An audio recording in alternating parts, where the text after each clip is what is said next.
You're listening to the 95 podcast from the team at 95 Network, where we host conversations specifically designed to support leaders in small and mid-sized churches.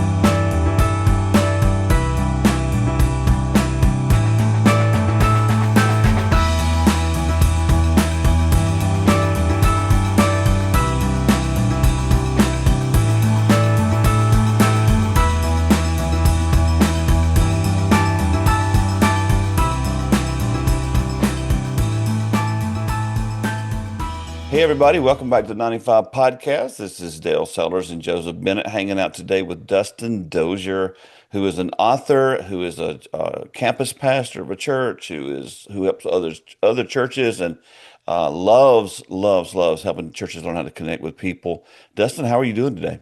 Man, I'm doing great, man. Just another great, crazy week in church world and ministry, and it's a Tuesday, so let's do it. That's the That's way all right. everybody Yeah. listens. Yeah, I agree with that. Hey, before we Yeah. get into the podcast, because we're going to talk about your book, The Connected Church, and what it's like being a campus pastor and all that stuff. Before we get into all that, kind of tell us your story. Yeah, so I've been married for almost 21 years. My wife, Sloan, she's from the Greenville area. I'm actually from the Atlanta area. And so we've been married almost 21 years. We have three boys that are all teenagers, 15, 16, and 17.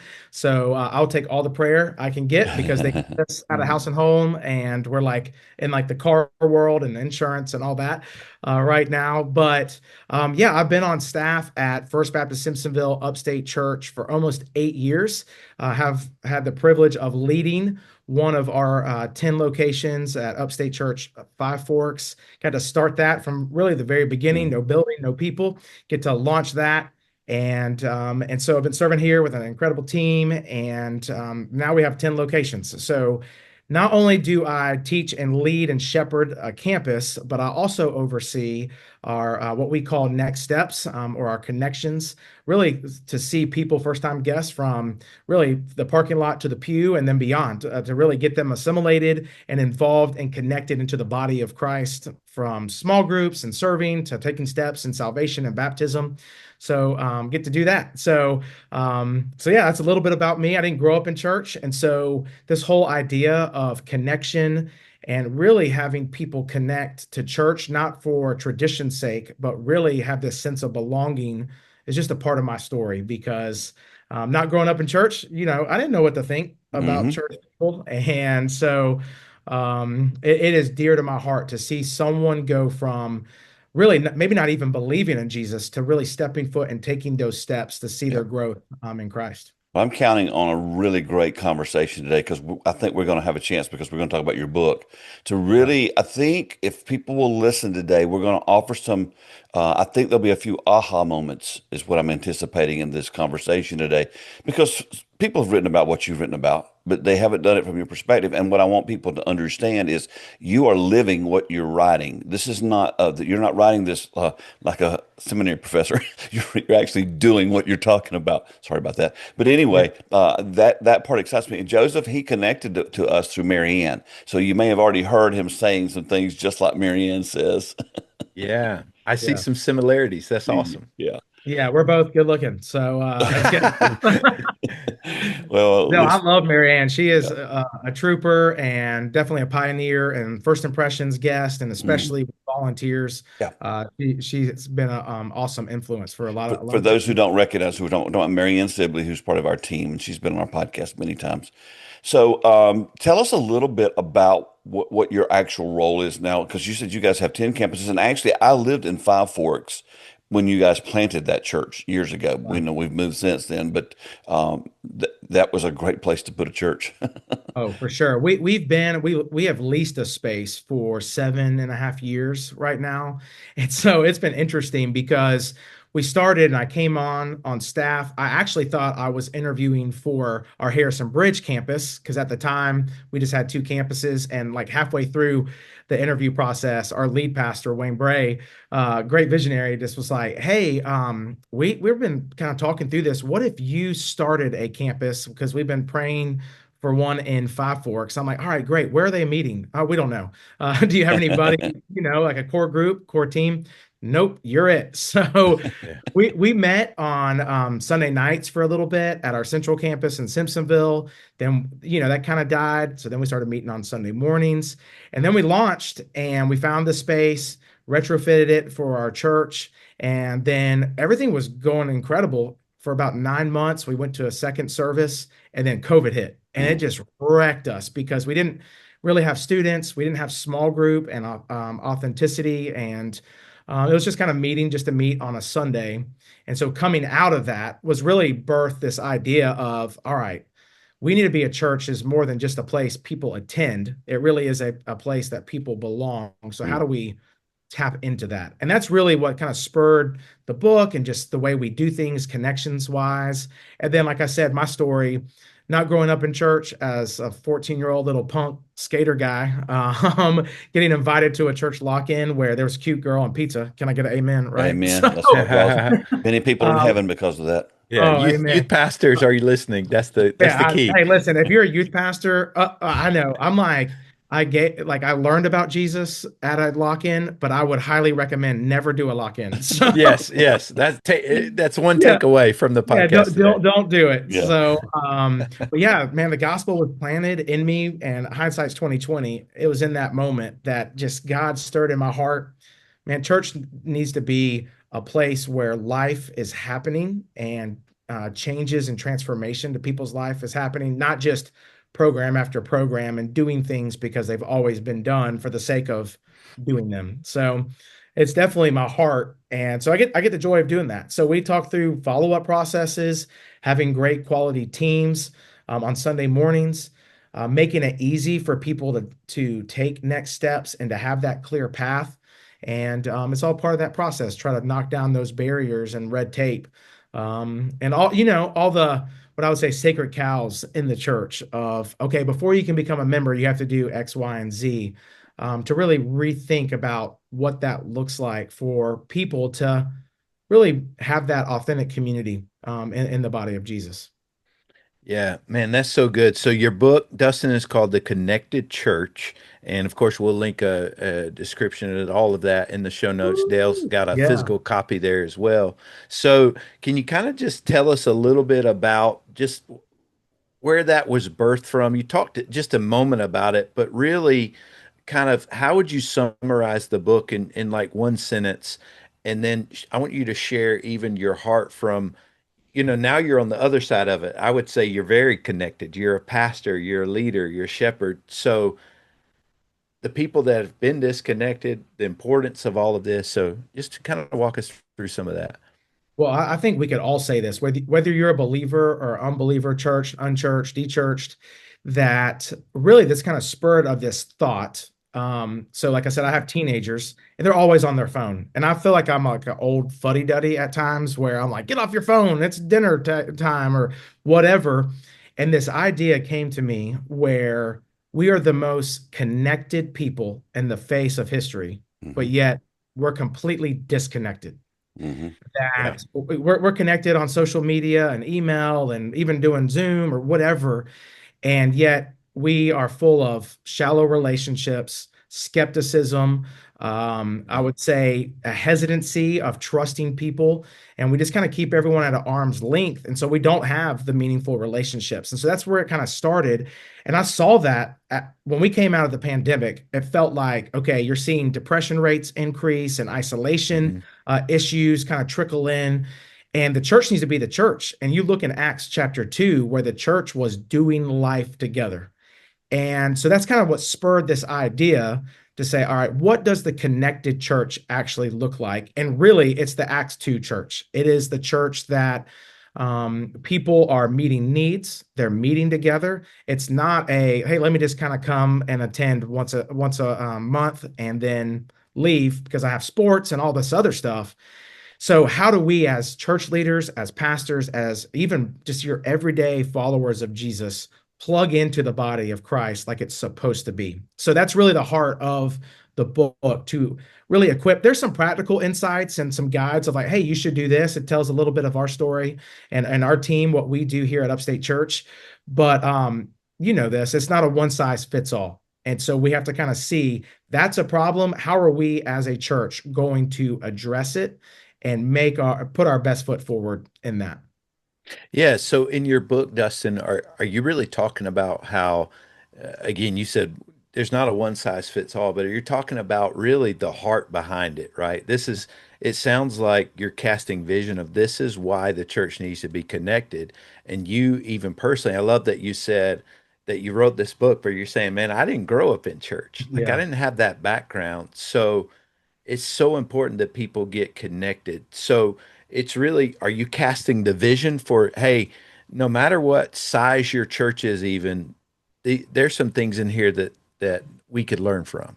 Oh, 100%. Because really, if you read the book, it talks about the disconnection that we have. And then as pastors and key leaders, the most important connection that we need to have is with God. So God is the most important connection. If we're not connected with God, what in the world are we doing? We're trying to connect to other people. Hmm. And so that is at its core. And then from there, I tend to think that whether you're a small church or big church, the disconnection problem happens in a lot of different ways where the pastor can be disconnected from the people, or the church is disconnected from the community.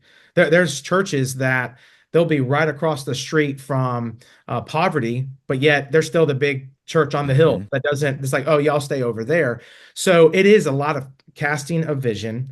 And it really is this heart of developing a path of how do we move people, whether they're first time guests or even our people that have been attending our churches for 20 years and don't do anything. They just attend and leave. How do we move them from just attending to really belonging and engaging as a disciple of Christ? And so it is vision. There's some practical guides in that kind of, if you go to theconnectedchurch.com, there's some resources to help you build a team of volunteers, some practical resources that way. But really, it starts with the heart of the team and pastor. And man, I love coming alongside pastors and helping them see that vision. If your church or if your ministry you're doing is based on the Acts model, which is wonderful because that's what we should use, why aren't churches already doing that? I think it's scary in some regards. I think because of the skepticism that we live in our world, people are scared to get into community. I forget who said this. I heard this quote. So it's something along It the was probably lines. me or Joseph then. Yeah, probably, Of probably. course, of course. Yeah, but it says our greatest desire as humans is to be known, but our greatest fear is also to be known. Hmm. Yeah. And I think we're scared. I think there's two things. One, we're scared to like put all the skeletons out there to be like, hey, I'm struggling with this as a parent, as a husband, with my kids, with my job, whatever. We're scared to be judged and having that safe place. But the other thing is that we're just busy. And I feel like our priorities are all out of whack. And so we're traveling sports teams, or we're going here, there, or we're going to sleep in. Oh, I'll just watch it online, and we miss out on that community. And so I think a lot of churches, it's just easy. It's easy to put together a Sunday morning program. I'm not saying it's like the easiest thing, Hmm. but it's easy to say, hey, let's just do that. And it's really difficult to be intentional with a path and a clear pathway at your church to move people and to stick to it. And so that's why you look at the history of the church, we got like 40,000 different programs, Yep. and none of them are super intentional about discipling people. So if you strip away the whole, when we talk about connection, that's a big word and it's got a lot of layers to it. What's Right. the foundational layer of true New Testament biblical church connection? Well, it's knowing people. It's relationships. Okay. So I think oftentimes people are like, well, you're at a big church, so that's easy for y'all to do. Y'all have all that money. I would actually argue it's actually a lot more difficult for us to do to I be a big agree. Hmm. Yeah. to be multi-site, and our team has to work really hard to keep it personal. Mhm. And this is what I've say this all the time, that people are greater than programs. Programs are great. Like, have outreach events and have a great service and do VBS and kill it for your community as an outreach. But that's really just the door for people to come. It's the relationships where people feel known and valued and seen. And it's authentic. That is that Acts 2 New Testament model where hey, he knows my name. When I leave, it's not, hey, man. It is, Yeah. hey, Dustin, man, it's so good to see you at church today. Or, hey, hope you have a good week, Dustin. Those kind of things. That's what makes the church. And whether you're small or big, those are the principles of people that go a long way to become the connected church. Yeah. Dustin, that's so good. Because, man, I was in a a conference one time and the pastor mentioned if you've got volunteers on your team or people that's been coming to your church for years and you're at a certain size, maybe even a smaller size, and your answer to them when they show up, you see that person, it's a man, and the answer is still, "Hey, big guy," then that's a problem because you don't have a relationship there. Yeah. There's no relationship. So, Yeah. and I think a lot of us, we are. I love that you said we're all so busy. That's the truth to where we are in life. But Dustin, how do we, as a church, if I'm listening to this as a pastor, how do I go, well, my church, because I think a lot of our pastors, they're going, my church is the friendliest church. Well, Mm. we talk about this all the time. You are friendly within your circle, Yep. but there's still people that you're missing. So how would you encourage them to start shifting that culture? And what is it costing them if they continue to miss on this? Yeah. So that's good. I think if you continue to miss, your church will plateau and you won't recognize that it's actually dying, but it will become in isolation and obsolete. And so a lot of churches, what's hard is, and I get it, it's really, really hard for any pastor, leader, or church member to say, our church is dying.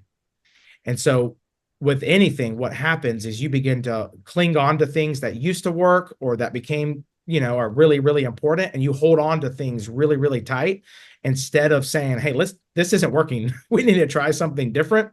So it's a hard shift in a lot of different ways. But what I believe is you always have to start with the why. And I think it's a shift that many church people, especially if you grew up in church or you've been at the same church for a long time, even with pastors, that it is hey, let's do everything good here. Let's focus on our people. And so you become inward focus. And as a Hmm. pastor, I deal with this too. I mean, it's like I don't want anyone not to like me or not to like our church. So I turn into a people pleaser. And I don't, and so I'm like, oh yeah, you can do that ministry. Oh yeah, you can do that. You can do that. Oh yeah, let's do this. Let's care about all this. And before too long, I have totally missed the why behind the church. And so this might sound counterintuitive, but if you can understand the why and have vision and values for your team and for your church of why you exist, beyond just, oh, that's a fancy statement on the wall and in some, training packet, Hmm. but really this is our core, then it shifts that we like the church exists for the unchurched, right? To engage the unchurched and to equip the church.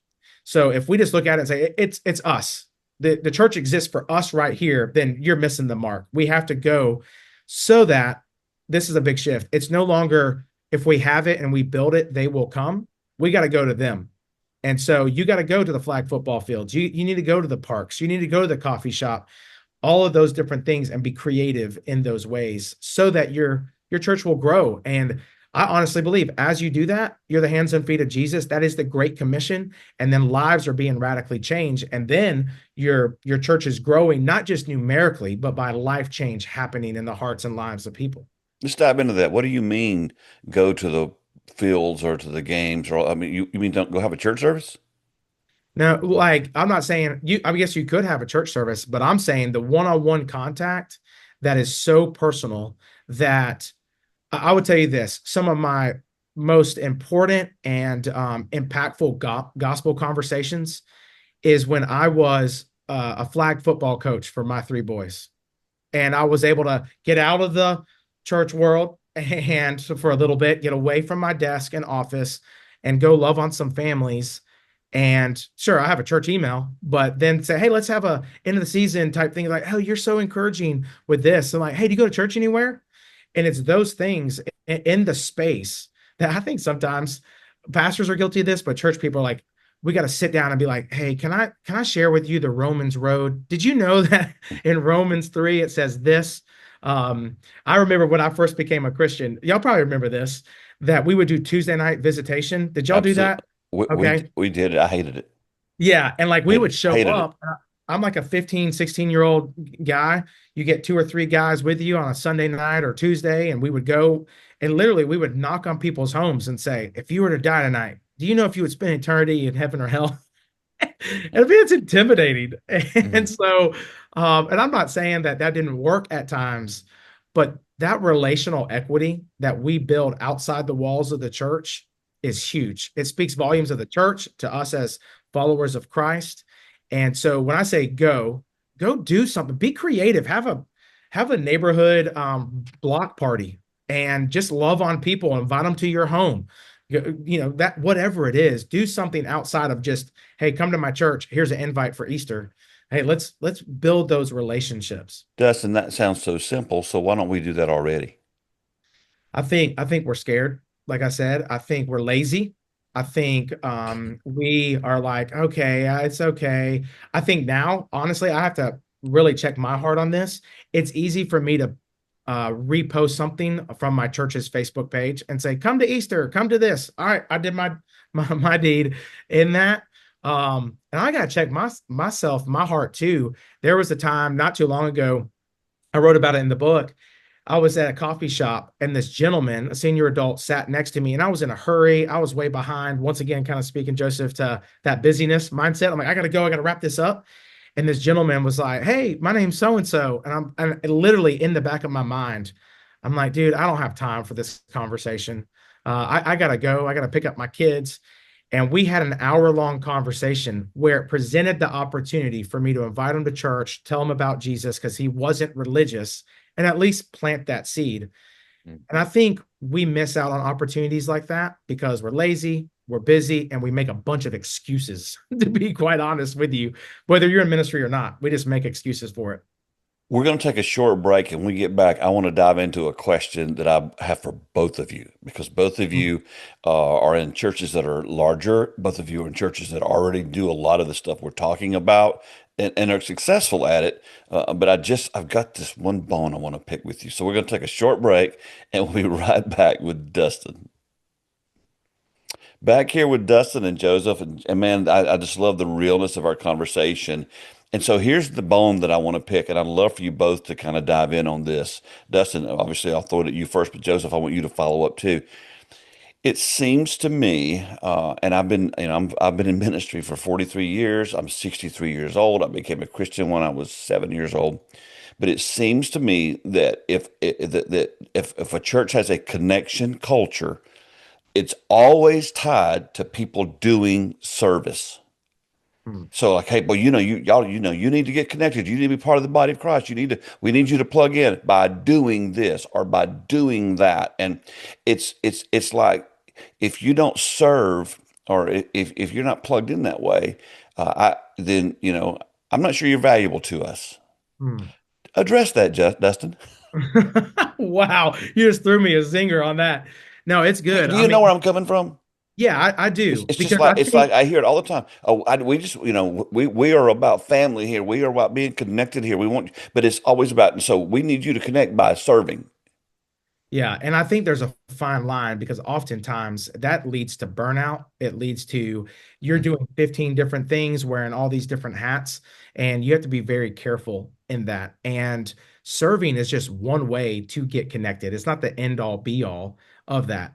For some people, connect or serving is good community. If you're on a connections team or first impressions team, it's a good, hey, I have a crazy week. I can't get into a small group. This is my community. For some, it's like, no, I don't have enough time on Sunday. I'd rather do Tuesday night at a friend's house. That's community.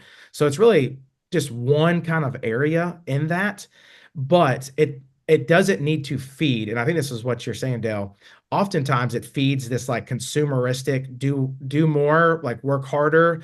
And before too long, you have burnt the candle at both ends and you're just fed up with it. And so you kind of are burned out. You walk away from the church being used. And so I would caution any of the listeners to just say, be intentional with your volunteers for encouragement's sake, but also, hey, maybe it's they serve once a month or every other month. Develop a system of that so you're not burning them out. And then also not having the culture that says, you got to serve, like you're not a believer, like you're going to hell if you don't serve, type mentality. Because churches can feel that way. And I'm that doesn't need to be the culture whatsoever. It's just one piece of it. But there's so many other ways for you to get connected. Joseph. What was your first thought when I said that? Yeah, when you said that, I thought about so many times in our communications, even as leaders, Mm, it can come across that, hey, we want from you, we don't want for you. right. So we need to shift the conversation of like, and of course, the truth is we need people, we need volunteers, we Mhm. need people to serve and we should be equipping people to serve. We talk about that all the time, or even on this podcast. That's a huge thing, that we're to equip the saints for the work of the ministry.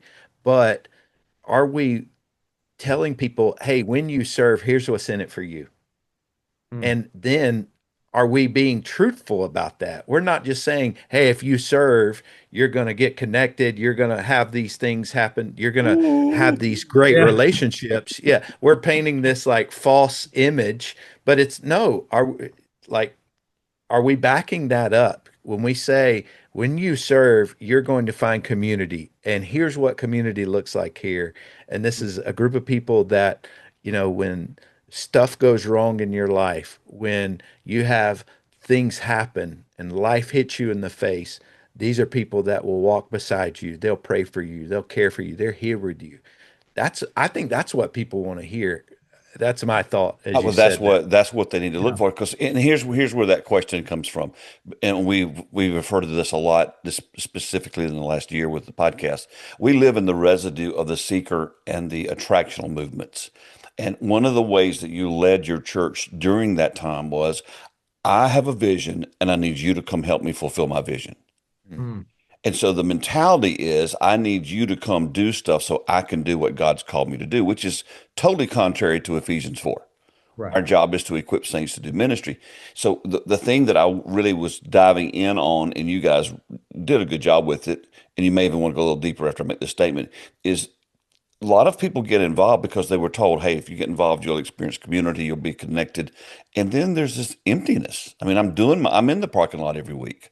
I'm in the nursery every other week. And I'm doing the things you asked me to do, Pastor, but I'm not getting out of it what you promised.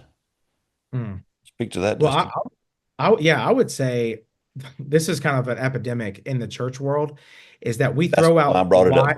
Yeah, it is we throw a huge net out as pastors and church leaders because I mean, from the beginning of time, we've always needed more volunteers in the church, right? Mhm. I've never met a church leader that says, no, I'm good. I don't need any Yeah. volunteers. Yeah. Kids. Got all the ones I need. I've Yeah, never And heard let that. me Yeah. let me put this in there too. When you yeah. don't lose that thought, but one of the Okay. reasons we don't have enough volunteers, and we talk about this often, is that we're trying to do too much. Yeah. So a lot of churches are known for doing 20 things poorly instead of one or two things well. So there's a lack of enough people to fulfill all that. And if in a small church space, we're usually trying to keep up with big churches. So anyway, keep on going. Yeah, no. So I think we throw it out there, and I know I'm guilty of this. We don't have this perfected as a church or even individually. Is like we'll get on stage and we'll say we need more kids volunteers. We need, man, like pretty much what you're saying, Dale. It's like if you love Jesus, you'll serve with the kids. Well, but go a step further, and you'll be fulfilled, and Yes. Oh you will yeah. find this Your meaning and connection purpose. with your people, and you will fall in love with each other, and we'll all sing Kumbaya as we leave Yeah. the service. And listen, I have three boys and I love being a dad, but there is nothing about being in a nursery room changing a diaper that's like, yes, this is my calling. Yeah. There's just Yeah. not, it's not like that. And that's true for women too, by the way. Yeah. Oh yeah. And so I think we do a really, I say good job, but you know what I'm saying? Like, we're like, hey, let's fill in the gaps. We need 12 more volunteers on this at this service time. So we start plugging and chugging and chugging and chugging. And then once they're plugged, it's like, all right, good. We're done with this. And we don't check in. We don't encourage. We don't, if we do, it's so centered around, hey, is everything okay in this room? Or hey, how was that thing or that other training for, being a small group leader? and it lacks the personableness Are you of, saying it's more about us being fulfilled than them being fulfilled? I think it can tend to be that. I think it Yeah. goes both ways. Okay. I don't think any church or leader, or ministry leader should be like, we need people so that my ministry can look good or be fulfilled. And I don't think anybody should serve to be like, I'm going to find my meaning and purpose in this. I think it's a two-way street that out of the body of Christ, that we should be generous with our time and our talent. And I think you should do that. And I think what ends up happening is we guilt people into volunteer spots, then they're convicted for a little bit, then they hate it, and then we have the wrong people in the wrong seats, and it's just bad. And then they leave, and we're in this vicious cycle of that. And I think we need to make it a place of not empty promises, but not an SOS from the stage. We need people and a guilt trip and all those different things. Need Uh, is not a strategy. Yeah. yes. And I'm a firm believer of, you see a strength in somebody and you invite them into it and say, hey, like, you are really extroverted. You're always like connecting with people. Hey, would you ever be interested in holding the door and being on our connections team? You would just be great at that, instead of being like, you need to do this. So Joseph, what do you think? Yeah, I was going to ask, Dustin, what would you say to our listeners and leaders, pastors, what part do they need to own in this? And I think you answered part of that, but also I was thinking, so there's some things we got to look internally to go, hey, are there some insecurities in me because I'm carrying and doing everything? I've made myself the superhero here, and I can't do that. So there's part of that. I want you to think about that and answer that. But then also, you mentioned some systems, having some systems in place that could help. So walk us through kind of both sides of that. Yeah. Well, I think from the pastor leader side, too many pastors kind of put themselves in their little study and they're not hanging out with people, whether it's their church body or in the community. Probably to a fault that the local coffee shop here, they know me by name. I know most of their names, and I'm there almost every The, day. the first And place we met was there. yeah, that is true. That's So, great. and but I meet all kind of people there.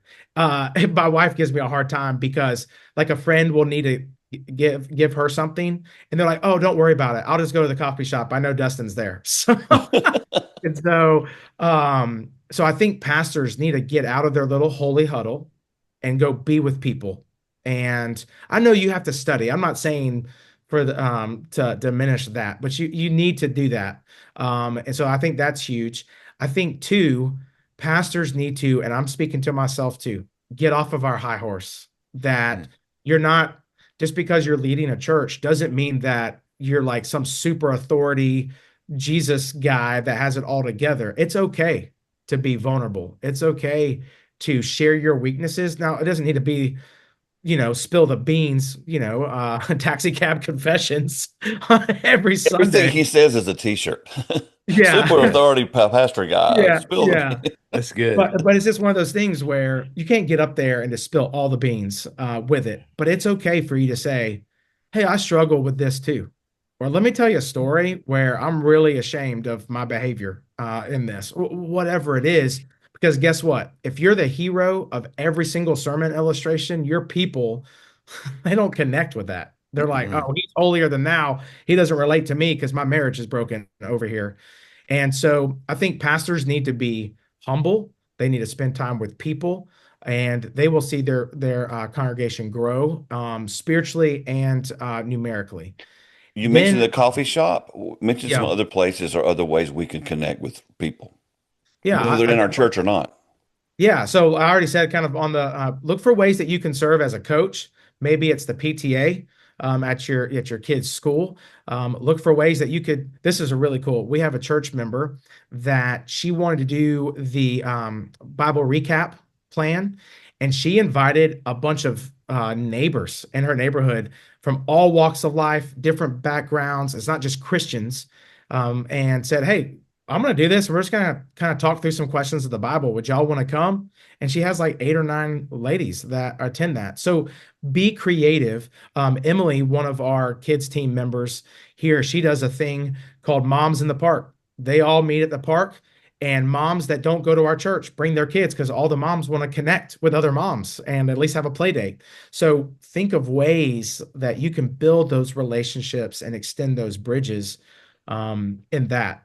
And then, Joseph, kind of answer your question, not to be laborious about it, but so like one of the things, the resource I offer at the connectedchurch.com is like how to preach sermons that connect. There's so many different frameworks. I'm not saying it's the best, but to look for ways that you can pull stories from yourself, but also tell stories about not using names of people that are in your congregation that are doing the things that you want people to do, like celebrate those things.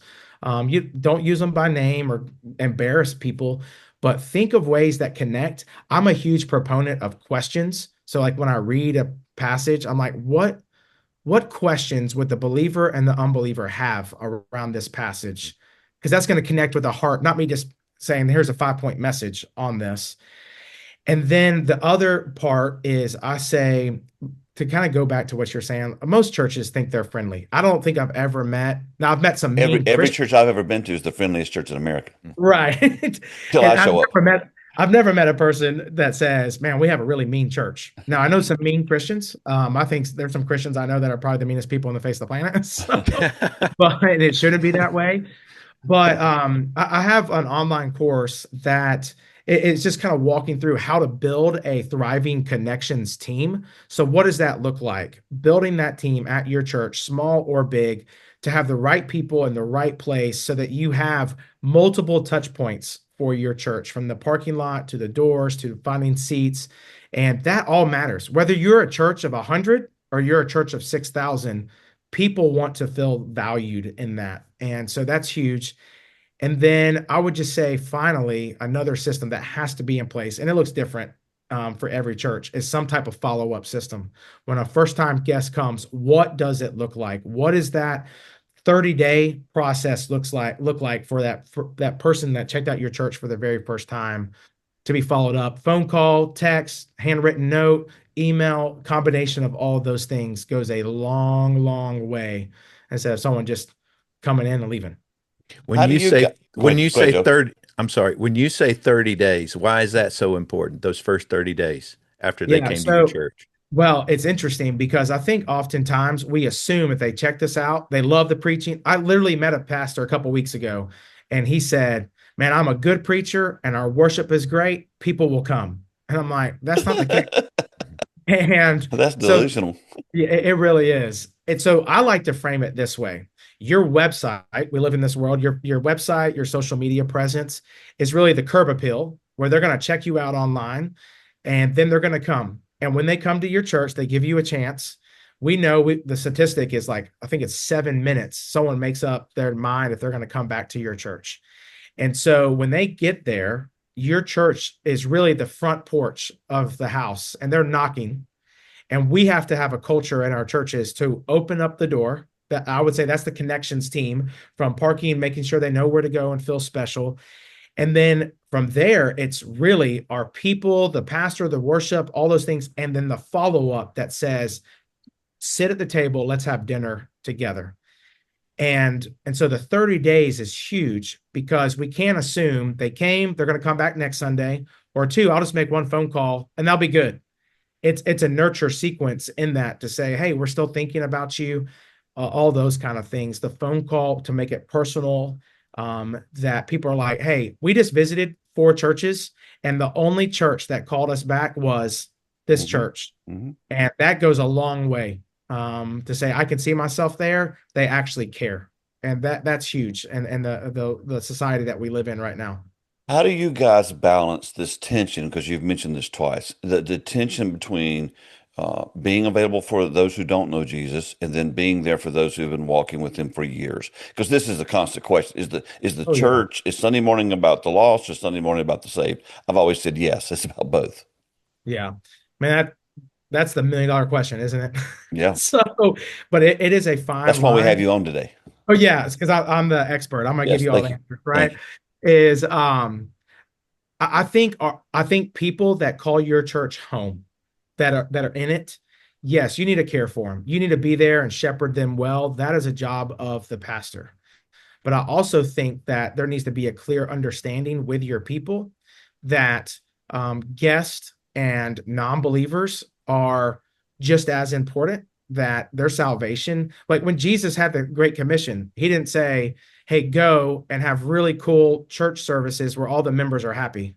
It Hmm. was like, go and make disciples. It's an action step.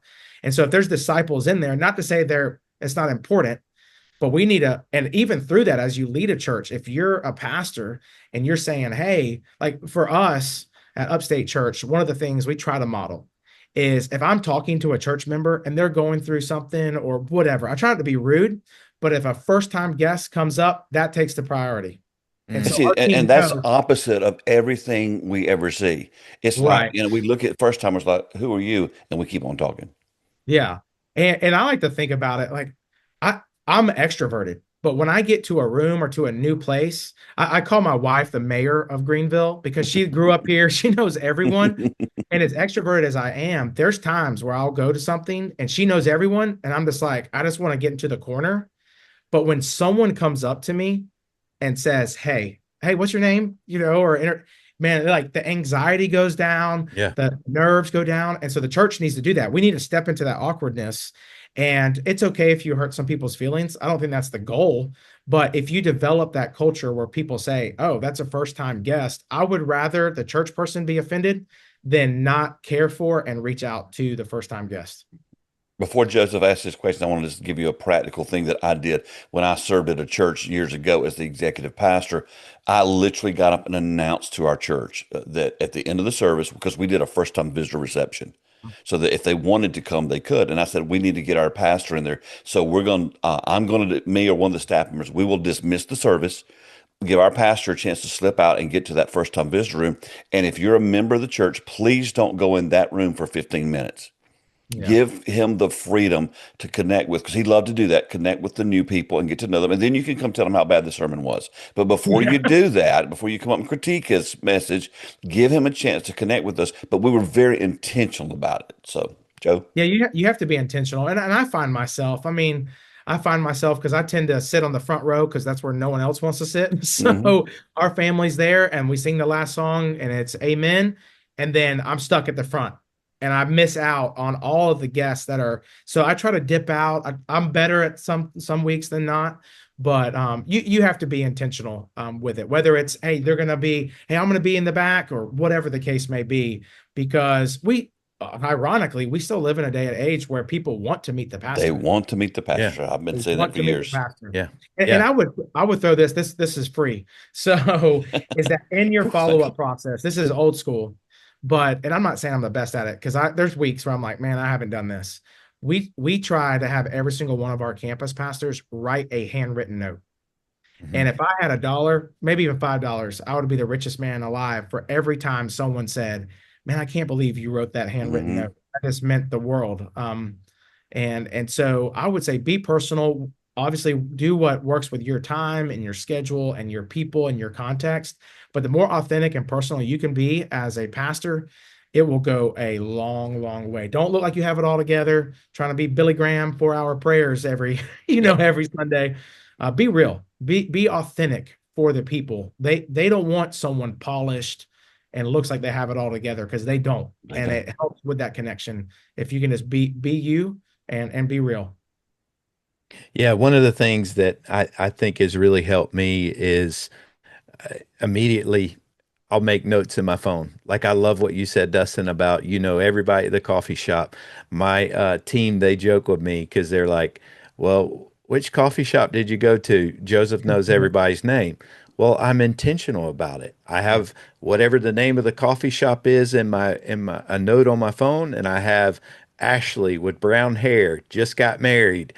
So next time I go in, hey Ashley, how's newlywed life? All these Yeah. kind of things, and it's just easy connection. So I love that you mentioned that and is so important. But what would you say to even the pastor? Because I'm an extrovert like you, but I'm thinking, man, there's some pastors listening today are complete introverts. 70% are introverts, according to Barna. Yeah.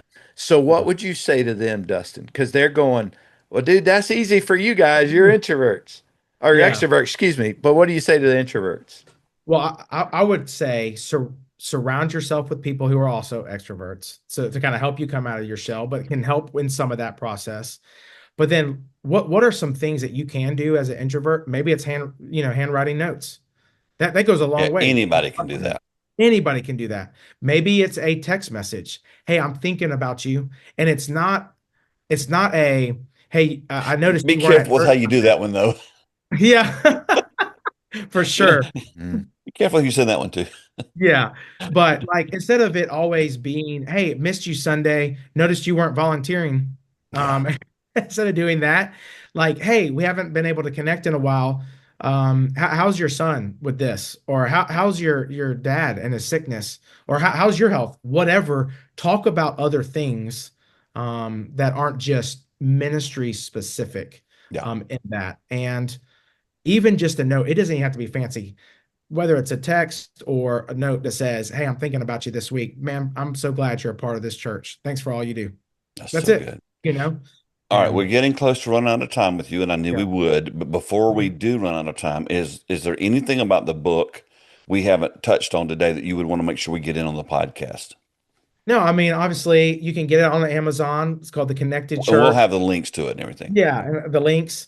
And man, I think one of the things that God's really helped open doors with it is like training churches and just helping church leaders kind of just have this mindset to kind of walk through and train. And so, however, I can be of a resource or of it, as far as the contents, it really is. I just want to challenge pastors to really connect with your people, develop systems for your church to do that. Whether, like I said, whether you're a small church, big church, mid-size, however you want to define it, be the church. You Be the actually church. do training, don't you? Yes, so I do training. So I do staff training. I do volunteer training. And this is what I always, it's kind of interesting because pastors and even like connection staff, discipleship guys, they don't want to be the bad guy. So sometimes I get the privilege of being the bad guy to come in and Yeah, I get say, to do that a lot. hey, what you're doing, it's not working. Or on the flip side is always interesting where the connections guy or the pastor has been saying the same thing over and over and over, and they're just not getting it. Then I come in and I say the same exact thing, and for whatever reason, You're the um, wisest man on earth. yes. So it's Mhm. like my kids. I'm like, I've been telling you that for years. Your coach tells you that one time. So now you're going to listen. But yeah, so however I can help, and there's all kind of different levels of partnership and coaching and all that stuff. But I love pastors. Being a pastor, I know what it's like. I know that not every church has a connection specific person, and most pastors, man, for because the heart of what you guys do, most pastors are wearing 15 different hats, Overwhelmed. Overwhelmed. overwhelmed, and they just don't have enough time.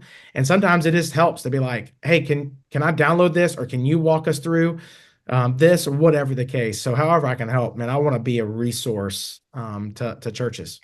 If the load you're carrying is heavy, then maybe you need to get somebody to carry it with you. And Mhm. this in this specific arena, Dustin would be a great resource. Man, thank you for your time. I knew that we were going to have a great podcast today, and I think we talked about some important things because I think all of us need to really dive into with some integrity and some honesty to do an evaluation of why we do what we do when it comes to connecting with people. Is it because we care about them? Is it because we want to equip them? Or are we just trying to get them to plug some hole because there's a need? And as I said earlier, need's not a strategy, and that'll eventually wear you out. And so Dustin, you're sitting down, you're having at your coffee shop, and you've got you just met this guy or this pastor of a church, and they're just frustrated and exhausted, and they're like, we are not connecting with our people. We are not retaining new people. We don't know what to do. What would you tell them? And then we'll wrap the podcast. Yeah, well, I would obviously say, I mean, stand strong, be firm in the Lord, and continue to walk this path. Don't quit, because it's a burden to carry. I always have to remind myself, and I would tell any pastor this, when I start to complain, one, I'm ultimate Jesus juke. I think about Jesus, but then I think about Paul And I mean, we're walking through Ephesians right now, and he's in a jail cell encouraging the church to, man, stay at it. Like Mm. God got huge plans. Remember your identities in Jesus. So your identity as a pastor is not in performance, it's in your relationship of shepherding people well. And so, however I can help, there's a team of people. Surround yourself with people that have your back and will help you as iron sharpens iron. So that's what I would say. Well, Joseph, what do you think? Did he pass the test today? Man, so Thanks. good. Dustin, thanks for jumping on with us. This is Man, it so was a good. privilege. Y'all are easy. So I appreciate it.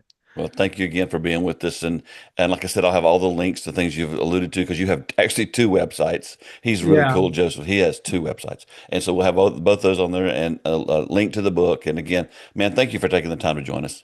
No, thanks for having me. Thanks for listening to the 95 Podcast. We look forward to sharing another episode with you next week. In the meantime, visit our website at 95network.org.